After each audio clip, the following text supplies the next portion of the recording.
Hola, en este video vamos a ver las funciones cuadráticas, que son las de grado 2, y vamos a ver sus tres formas, la polinómica, la factorizada y la canónica.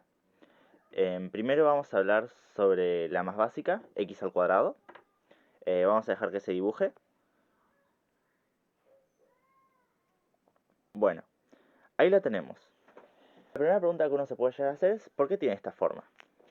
Para eso tenemos que ver qué pasa con todos los valores de entrada que nosotros le damos.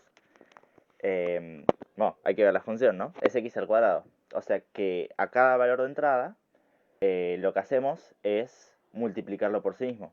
Entonces, mientras más grande sea el número, más rápido crece, digamos. Por ejemplo, si nosotros le metemos 1, queda como 1. Pero si nosotros metemos algo como, por ejemplo, 2, recibimos 4 como resultado. Y si metemos 3, obtenemos 9. Y así, tipo, va creciendo cada vez más y más. Entonces, los resultados crecen más rápido de lo que nosotros le metemos a la función. Lo cual gráficamente se ve como que el movimiento horizontal de nuestra función es más lento que el movimiento vertical. Y por eso tiene esta forma que se llama parábola. Bueno, ahora vamos a ver la forma polinómica. Eh, de manera general se escribe ax al cuadrado más bx más c. Vamos a ver qué hace cada constante cuando lo vamos cambiando. De fondo va a estar esta de color negro, de referencia. Empecemos por la más fácil. C tiene el mismo efecto que tenía b en la función lineal, o sea, nada más lo desplaza hacia arriba o hacia abajo, por las mismas razones que antes, que había en la función lineal. Algo que también hace es determinar cuál es el valor de nuestra ordenada al origen. Dependiendo de lo que elijamos para C, eso va a ser. Bueno, ahora C lo vamos a dejar en 0. Vamos a ver qué efecto tiene A. Bueno, mientras más lejos o mientras más se aleja de 0 el valor de A, más achatado se hace. Esto es porque como es más grande A, hace que los valores, los resultados crezcan más rápido. Si lo hacemos más chico, se va haciendo cada vez más y más ancho, porque ahí va creciendo más lentamente. Después, B es un poco interesante. Al principio no es tan obvio qué es lo que hace, porque si, por ejemplo, hacemos que B sea positivo, es como que se mueve para la izquierda, ¿no? ¿Por qué es esto? Vamos a centrarnos primero en el lado negativo. En ese lado, nuestros valores de entrada son, bueno, negativos, ¿no es verdad? Entonces, B, al ser un número, nada más, que multiplica nuestra X, hace que se vuelva más negativa esa parte. Entonces, toda la parte izquierda como que sea más para abajo, a comparación de la original. Vamos a elegir un valor de B relativamente chico para que se note más. Tipo, lo de la izquierda es como que se mueve para lo que está a la izquierda de la mitad, sea para abajo, a comparación de la otra. En cambio, lo que está en la parte de la derecha sube. ¿Por qué? Porque ahí nuestros valores son positivos. Y al B estar multiplicando la X, nos añade un poco más. Entonces, básicamente, B nos añade un poco más del lado derecho y nos resta un poco del lado izquierdo. Haciendo en conjunto de que tenga este movimiento raro. Si es negativo, el efecto se reverse. Se hace al revés. Cuando es positivo, se resta un poco más, y cuando es negativo se suma otro poco más. Esto porque, bueno, por la regla de signos, cuando le metemos un número positivo, queda negativo, y cuando le metemos un número negativo, al estar multiplicándolo con b, que ya es negativo, se vuelve positivo. Otra cosa interesante es que a, cuando b vale algo distinto de 0, también no solo achata o lo vuelve más amplio, sino que también lo mueve, digamos, entre comillas, para arriba y para abajo. Bueno, vamos a dejarlo así. Ahora vamos a trabajar con una función específica para ilustrar algunos puntos. Esta función es x al cuadrado menos 4x más 3. Esta tiene unos puntos importantes. La ordenada al origen, que ya lo habíamos hablado. Las raíces, que como es una parábola puede tener hasta 2, puede tener 0 o 1 o 2. Y después el vértice, que es como el punto máximo o mínimo. Mínimo si es Si es positivo, si es negativo, es el máximo, es hasta el más alto que llega. Devolvámoslo a lo que nos interesa. Ahí está. Esa línea que sale ahí es el eje de simetría, que es como la parte donde todo se empieza a repetir, digamos. O sea, todo lo que está a la izquierda del eje de simetría es igual a todo lo que está a la derecha. Sirve como un espejo, digamos. Y de la ordenada al origen y el eje de simetría en conjunto, podemos ver que sale otro punto, que es el punto simétrico. Si se dan cuenta, está a la misma altura que la ordenada al origen y tiene una misma distancia del eje de simetría. Ahí pueden ver que es 2 cuadraditos y 2 cuadraditos en ambos casos. Esto es tipo visual nada más, para ayudar a graficar mejor. No tiene demasiada relevancia además de eso. Si nosotros queremos obtener las raíces, lo que normalmente se hace es usar la fórmula resolvente. Y una vez que las conocemos a esta, podemos pasar a otra forma de escribir esta función, que es la forma factorizada. Ahora seguimos con la forma factorizada. Se escriben como están viendo en pantalla. X sub 1 y x sub 2 son las raíces de nuestra función. A hace lo mismo que en la forma polinómica, controla la amplitud y orientación de nuestra parábola. Y x sub 1 y sub 2 nos dicen cuáles van a ser las raíces de nuestra función. Por ejemplo, acá valen 1 y 3 respectivamente nuestras raíces. Y efectivamente eso es lo que está en el gráfico. Si nosotros cambiamos el valor de x sub 1 y sub 2, también cambian nuestras raíces. Por ejemplo, si elegimos estos valores, esas van a ser nuestras raíces. Uno por ahí se puede llegar a preguntar por qué esto es así. Tipo, ¿por qué escribir esto de esta forma nos permite conocer cuáles son las raíces? Bueno, lo que pasa es lo siguiente, ¿no? Las raíces son cuando todo nos da cero, ¿no es verdad? Porque la altura de nuestro gráfico es cero, así que ahí es cuando intersecta el eje X. Entonces queremos que el resultado sea cero. Así que nosotros, al escribirlo de esta forma, estamos escribiendo el opuesto de nuestras raíces. Así que si, por ejemplo, ¿no?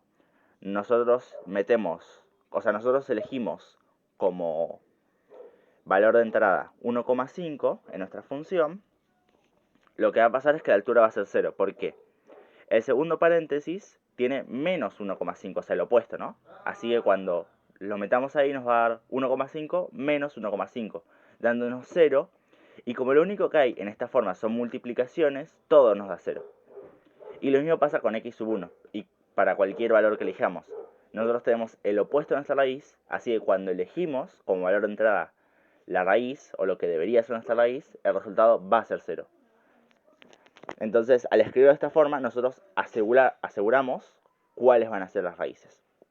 Algo que no me acuerdo si les mostré. Lo que hace lo mismo que antes. Controla la amplitud y orientación. Nada más. Por último, nos queda la forma canónica, que nos presenta la información sobre el vértice. Esta forma ahora la tienen en pantalla. Tiene 3 constantes. La primera es A, que hace lo mismo de siempre, una demostración rápida. Nada más que eso. Después tenemos a X del vértice e Y del vértice, que lo que hacen es determinar la posición de nuestro vértice. Si chequeamos sus coordenadas, vemos que son las mismas que tienen el valor de cada una. Si las movemos, vemos que se mueve nuestro vértice a los valores que nosotros elegimos y consecuentemente toda la función. Bueno, ¿cómo se calculan estos puntos, no? ¿Cómo sabemos cuál es la posición X y cuál es la posición Y del vértice? Para calcular X del vértice tenemos dos formas. La primera es esta de acá, la cual no voy a explicar porque involucra cosas que todavía no vimos. Y la segunda es esta de acá, que involucra las raíces. No sé si se dieron cuenta, pero el vértice, horizontalmente hablando, está justo entre medio de las dos raíces. Entonces, lo que hay que hacer es encontrar el promedio. ¿Cómo haces esto? Sumas la posición de una de las raíces más la otra y después lo dividís a la mitad. Y así obtenés el promedio. En este caso es 1 más 3, nos da 4, lo dividimos por 2 y nos da 2. Exactamente la posición. Después para encontrar y del vértice es súper fácil. Tenemos que meter el valor de x del vértice en nuestra función. Porque la función nos devuelve la altura en los puntos que nosotros le digamos, ¿no? Entonces, como queremos saber la altura en el vértice, tenemos que darle la coordenada x del vértice para obtener su coordenada y. Y eso es todo. Ahora vamos a ver cuál es la lógica de que esté escrito así. Tipo, ¿por qué escribirlo así? Es que tiene sentido. Acá en pantalla tienen dos funciones. La de color negro es x al cuadrado y la de color azul es x menos 3, entre paréntesis esos dos, al cuadrado. O sea, todo el conjunto al cuadrado. Como pueden ver, son la misma función, solo que una está más desplazada a la derecha, ¿no? De hecho, específicamente está desplazada por 3 unidades. La azul. Curiosamente es el mismo número que tenemos restando. ¿Por qué sucede esto? Nosotros, si metemos en nuestra función original un número, por ejemplo, metemos el 2, vamos a obtener 4, que sería acá. Ahora, si en nuestra segunda función le metemos 2, no vamos a obtener 4, vamos a obtener de hecho 1. ¿Por qué pasa esto? Porque tenemos un menos 3 que está adentro del paréntesis. Entonces, aunque nosotros le metamos 2, obtenemos el resultado de que si nosotros le metiéramos menos 1 a nuestra función original. O sea, nuestra x efectiva, digamos, o sea, lo que obtenemos de resultado es distinto a lo que nosotros le metemos, comparado con la función original. Entonces, lo que hace es que como que te lo atrasa a todos los puntos. Tipo, para obtener el resultado que obtendrías cuando pones, por ejemplo, 2 en la primera función, para la segunda función tenés que meterle 5 para obtener ese mismo resultado. Entonces, los valores de x necesitan ser más grandes para llegar a lo mismo. Y como resultado gráficamente, tenemos que se desplaza a la derecha, porque las funciones van de izquierda a derecha, entonces atrasarse significa moverse más para la derecha. Si ahora cambiamos ese menos 3 por un más 3, vemos que se va para el otro lado, que es el mismo efecto pero contrario. Ahora nos lo adelanta, porque viene antes, está más a la izquierda. Entonces, con poner, por ejemplo, menos 3, obtenemos el mismo resultado que en la función original cuando le ponemos 0. Entonces, los resultados que obtendríamos en la función original vienen más adelante. Así que por eso se le resta acá normalmente x del vértice. Bueno, ahí ya tenemos el movimiento horizontal, ¿no? Después, A es bastante simple. Lo metemos y no tiene más. Hace lo mismo de siempre. Lo ponemos que multiplique a la x al paréntesis, porque ahí es donde está la parte importante. Y después necesitamos que en la posición que de x del vértice, necesitamos que la altura sea la del vértice, la de y del vértice. Entonces, ¿qué se hace? Digamos que en nuestro vértice la altura es 2. Se le suma 2. ¿Por qué es esto? Porque cuando nosotros pongamos la posición de x del vértice, el paréntesis te va a quedar 0, porque en este caso x del vértice vale 1,2.